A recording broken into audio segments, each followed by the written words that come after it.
Hello friends, मैं दीपक नागर स्वागत करता हूं आप सबका अपने यूट्यूब चैनल पर। अगर अब तक आपने मेरा चैनल सब्सक्राइब नहीं किया है तो प्लीज चैनल जरूर सब्सक्राइब कर लें।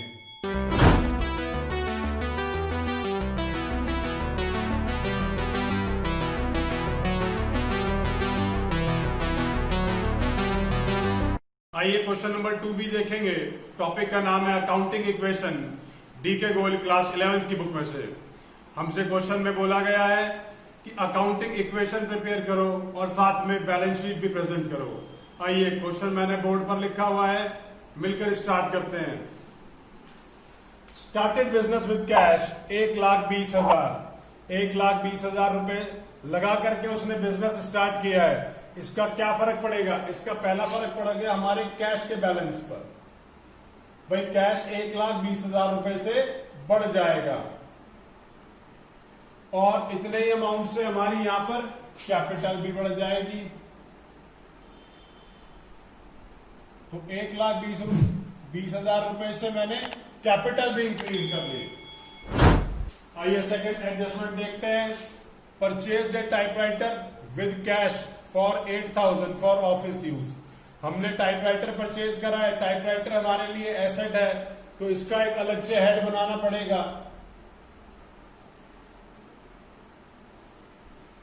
और इतना अमाउंट मैं 8,000 रुपए का इसमें प्लस कर दूंगा, क्योंकि पेमेंट कैश में गई है तो उतने से हमारा कैश भी कम हो जाएगा।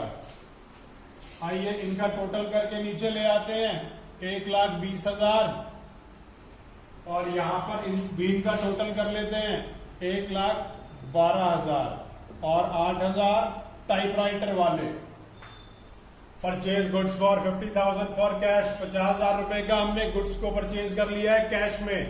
तो अब कैश में परचेज किया है तो भाई एक तो देखो कैश कम हो गया और यहां पर हमने स्टॉक का एक हेड बना लिया और उस स्टॉक के हेड में 50,000 रुपए प्लस कर दिए, क्योंकि जितने आपने पैसे दिए उतने का सामान आपने ले लिया होगा।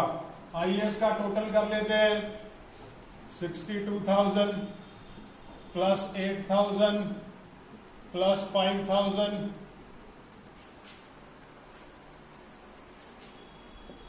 इसका टोटल भी नीचे ले आते हैं। कैपिटल के नाम का 1,20,000। आइए आगे चलते हैं। Purchase goods for ₹30,000 on credit. 30,000 का माल उधार पर लिया है। अब जब 30,000 का माल उधार पर लिया है, एक तो भाई माल बढ़ गया तो 30,000 रुपए तो यहां बढ़ा लिए, और जिन लोगों से हम माल उधार पर लेते हैं हम उन्हें कहते हैं क्रेडिटर, और वो हमारी लायबिलिटी होती है, इसलिए लायबिलिटी साइड में एक हेड बना लिया क्रेडिटर के नाम का, और यहां पर उतना ही अमाउंट प्लस भी कर दिया क्रेडिटर्स में। 1,20,000 प्लस 30,000। आइए इस साइड का टोटल भी आगे ले चलते हैं। 62,000 plus 8,000 plus 80,000। Goods costing 60,000 sold for 80,000 on credit. 60,000 का माल कम हो गया और आपने वो 80,000 में बेच दिया, वो भी उधार पर। तो माल कितने का कम हुआ? स्टॉक कितने का कम हुआ? 60,000 का। अब जब 60,000 का माल 60,000 का माल को आपने 80,000 में बेचा होगा तो 20,000 रुपए का प्रॉफिट हो गया। ये 20,000 रुपए का प्रॉफिट मैंने यहां पर प्लस कर दिया।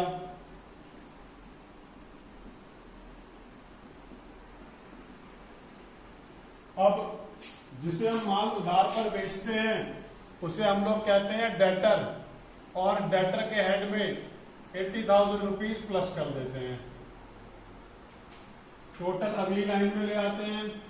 62,000 8,000 20,000 80,000। Paid for rent 1,500 and for salary 2,000। ये दोनों ही मेरे खर्चे हैं, और इनका इफेक्ट, खर्चों का इफेक्ट क्या होता है? ये खर्चे हमारे कहाँ जाते हैं?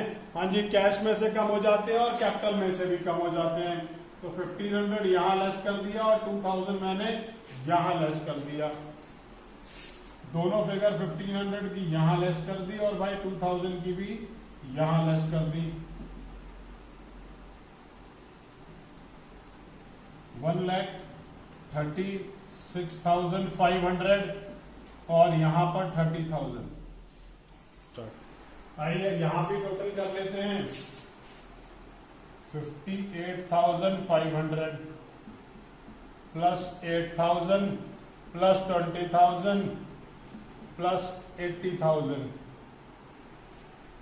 Receive 800 for commission. 800 रुपए कमीशन के मिले हैं।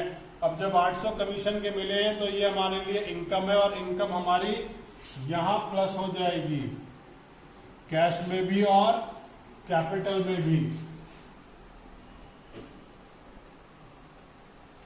1,37,300।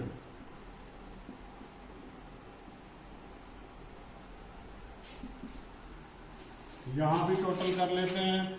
59,300 प्लस 8,000 प्लस 20,000 प्लस 80,000।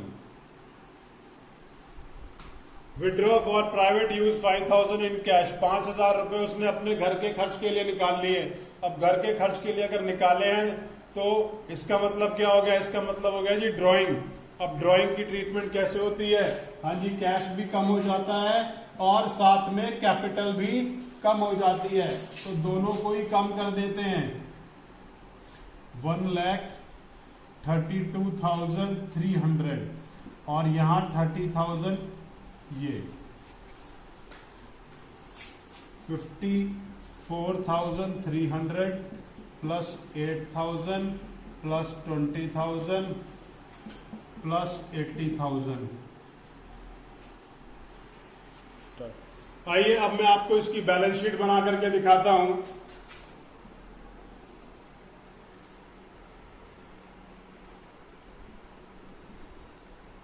सबसे पहले एसेट साइड में कैश का बैलेंस लिखा हुआ है। कैश का बैलेंस है 54,300। उसके बाद फिर टाइपराइटर का बैलेंस है। टाइपराइटर का बैलेंस है 8,000। उसके बाद फिर स्टॉक का बैलेंस है। स्टॉक का बैलेंस है 20,000। उसके बाद फिर डेटर का बैलेंस है। डेटर का बैलेंस है 80,000। सबका टोटल हो गया 1,62,300। क्योंकि बैलेंस शीट है तो दोनों साइड तो टोटल यही आएगा 1,62,300। और इस तरफ कैपिटल का बैलेंस डाल दिया। कैपिटल का बैलेंस है 1,32,300। और क्रेडिटर का बैलेंस है 30,000। और फाइनली इसी तरीके से हमें ये क्वेश्चन करके दिखाना है। पहले अकाउंटिंग इक्वेशन बनाएंगे, उसके बाद फिर हम लोग बैलेंस शीट प्रिपेयर करेंगे। अगर क्वेश्चन में कोई भी डाउट आता है तो नीचे कमेंट बॉक्स में कमेंट कर सकते हैं। और अगर अभी तक आपने मेरा वीडियो लेक्चर नहीं देखा इस टॉपिक के ऊपर तो उसे भी जरूर देखें।